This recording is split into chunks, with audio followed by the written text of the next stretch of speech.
বিসমিল্লাহির রহমানির রহিম। শুরু করতেছি মহান সৃষ্টিকর্তার নামে। দীর্ঘ রজনী পার করে সেই কাঙ্ক্ষিত ফাইনাল খেলার দেখার সৌভাগ্য অর্জন করিয়ে দিয়েছেন মহান সৃষ্টিকর্তা। সেই সৃষ্টিকর্তার নামে প্রথমেই কৃতজ্ঞতা জানিয়ে আজকের এই ইতনা ইউনিয়নের ইতনা স্কুল মাঠে ৮ দলীয় হাডুডু টুর্নামেন্টের কাঙ্ক্ষিত সেই ফাইনাল খেলা শুরু হয়ে গেছে।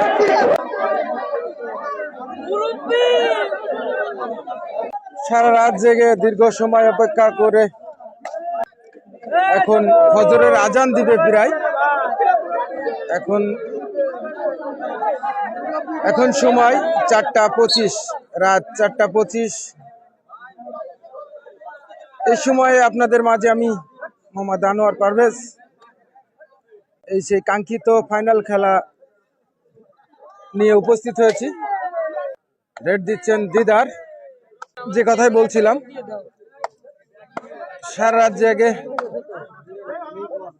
সেই কাঙ্ক্ষিত ফাইনাল খেলা ইতিমধ্যে কিন্তু প্রথমার্ধের খেলা শুরু হয়ে গেছে। সেই কাঙ্ক্ষিত ফাইনাল খেলায় যে দুটি দল অংশগ্রহণ করছে তারা হচ্ছে চরশালিকা ভার্সেস নড়াগাতি। নড়াগাতির হয়ে কামরুল রেড দিচ্ছে, অপরপক্ষে আছে দিদার চরশালিকার। দুই প্রান্তে দুইজন লড়ে যাচ্ছে। দেখা যাক সেই কাঙ্ক্ষিত ফাইনাল খেলায় কোন দলটি জয়ী বলে ঘোষণা হয়। দীর্ঘ রজনী জেগে কিন্তু তারা অধীর আগ্রহ নিয়ে খেলা দেখছে। চলছে সেই কাঙ্ক্ষিত ফাইনাল খেলা। রেড দিচ্ছেন চরশালিকার হয়ে দিদার, ওপাশে ধরার জন্য দিদার, কিন্তু চাচা কি হলো, এটি ধরেছিল কিন্তু পারলেন না।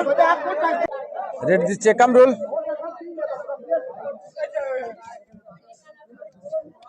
অসাধারণ একজন প্লেয়ার, ছোট হলেও তার খেলা কিন্তু একটু বড় মাপেরই, যেটা আমরা উপলব্ধি করছি আজকে সারা রাত জেগে। একেবারে রাতের শেষ প্রান্তে আছি আমরা। আমরা দেখছি দিদারের সফল হলেন দিদার। আবারও কামরুল, নড়াগাতি একাদশের একজন বিচক্ষণ রেডার, খুব দক্ষতার সাথে সারা রাত জেগে কিন্তু খেলে যাচ্ছেন। গ্রাম বাংলার ঐতিহ্যবাহী হাডুডু খেলা। কামরুল সফল হলেন ১ ২ ৩, তিনজনকে মেরে এক লাফে তার ঘরে। অসাধারণ একটি রেড কামরুলের পক্ষ থেকে। এ প্রান্তে দিদার, ও প্রান্তে কামরুল। দেহের মধ্যেই অনেক ব্যবধান।